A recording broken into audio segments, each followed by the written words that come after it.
Yes, people, hope we're good. Today, we're gonna be talking about something that happened 9 years ago, little while ago now. The Hatton Garden Heist, which was the largest burglary in English history. It happened in 2015 by six old pensioners, by some old men. Yep, and they stole over 14 million worth of jewels, gold, and cash. You know what's funny? They valued it at 14 million in 2015, but by now it's probably doubled. Anyway, let's get into it.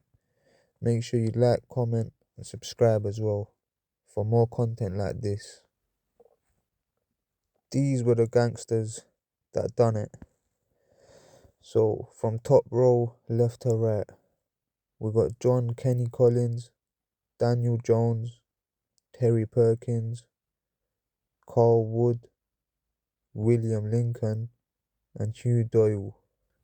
There was also a man known as Brian Reeder, known as the Governor, who was said to be suffering from cancer. There was also a mystery man who goes by the name Basil, and he was known as the ringleader of the Hatton Garden gang. Here's a picture of him now. Basil, aka Michael Seed, he was the brains behind the plan. He was the brains, also known as Basil the Ghost, as he was never found. Also, everything he took with him has never been recovered. He specialized in disabling security systems at the safe deposit facility. He almost got away with it, but 4 years after the daring heist, his house in Islington, North London, was raided and he was arrested. He ended up getting a 10-year sentence for his role in the heist. This wasn't just a group of old boys thinking, yeah, let's just hit one big lick, you know. This was organized crime. 3 years before they actually went and done the heist, as you can see in the picture, they used to meet up every day or very regularly at a pub in Islington. It's at this pub where the gang done their research. They used, funnily enough, the internet and YouTube to research the equipment needed, including a powerful diamond-tipped drill used to breach the vault. Here's a picture of the drill. It might not look like much, but with the right add-ons, this drill can cause serious damage. I'll show you in the next picture anyway how it looked like once it was all ready to go. You see, a massive wall like that drilled straight through. Now let's get to the timing, because something like this, a job like this, is not in and out. You gotta time this properly. What they've done is they've executed this crazy heist, and they've planned it to do it over the Easter bank holiday weekend when many businesses in the area were closed, reducing the risk of detection.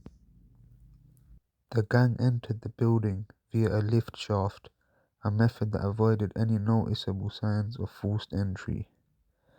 They used the Hilti DD350 industrial power drill to bore through the 50 centimeter, 20 inches thick vault walls. This daring heist took more than one day. In fact, it took them 2 days and they were undetected, partly because their 10-ton hydraulic ram was faulty, forcing them to leave and come back later. After spending several hours drilling through the wall, Seed was one of the two men who climbed through the vault and broke into over 70 safety deposit boxes. Once they opened up all the boxes that they could, they took off with whatever they could find. Gems, gold bars, platinum, whatever it may be. And they left the vault in a state. It was covered in debris, empty safety deposit boxes, and a number of power tools, including an angle grinder, concrete drills, and crowbars. So let's talk about the mistakes that the gang made. They got away with their first mistake when they attempted to disable the alarm and it failed and alerted a security guard. Kelvin Stockwell responded to an alarm call at Hatton Gardens but saw no sign of a break-in and returned home. In his defense, he had been told not to enter unless police turned up, which they did not, so he went home unaware of the drilling just beneath his feet. The gang also got away with their second mistake, which is when they had to leave and come back, as they did not manage to get into the vault the first time, which is why it took 2 days. They drilled through the wall but encountered the back of the safe deposit box cabinets, which they could not push over, so they left. They then returned on Saturday with a new ram, and this time managed to force their way into the vault and make off with the staggering 14 million of gold, jewelry, and who knows what else. But this crew was not a crew of babies. They were well experienced, but it's their third error that proved their downfall and turned out to be the fatal error. One of the gang members had used his own car, a distinctive white Mercedes, to visit the Hatton Garden area. Detectives spotted it on CCTV footage and traced it to Kenny Collins, a thief with a criminal record dating all the way back to 1961. 2 weeks after the burglary, the flying squad started a massive surveillance operation. Following Collins led them to Brian Reeder, who was jailed over the 26 million Brinks Mat armed robbery in 1983, and Terry Perkins, who served 22 years for robbing the vaults of Securia in the same year. So yeah guys, these weren't no little fish, these were big boys. We might be able to get into them in another video about their past crimes and the heists they've been involved in before this one. Just make sure you like, comment, share and subscribe if you're enjoying this video. Anyway, so the flying squad was subsequently given permission to put listening devices into 2 of the gang members' cars, which enabled detectives to hear the man planning to move some of their loot. On the day of the handover, detectives watched as 4 million worth of stolen goods was delivered to Kenny Collins' Mercedes.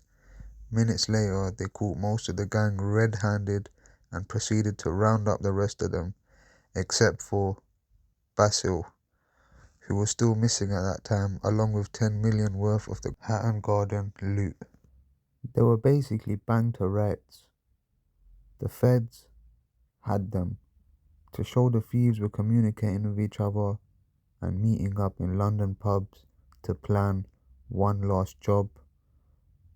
It was all in their mobile phones, proving they'd been in contact with each other and producing a map of their movements. If the gang had not used their own phones and instead used burner phones or throwaway phones, they would have been much harder to trace. And all the gaps in their movements were filled in using the ANPR cameras around London. It was relatively easy to show where the men had been travelling in the weeks before and after the burglary. So yeah people, that's all for today. Out of the missing money, only 4 million has been recovered. The rest of it, gone. If you want more videos like this, make sure you like, comment, share and subscribe. And I'll be back next week with another one.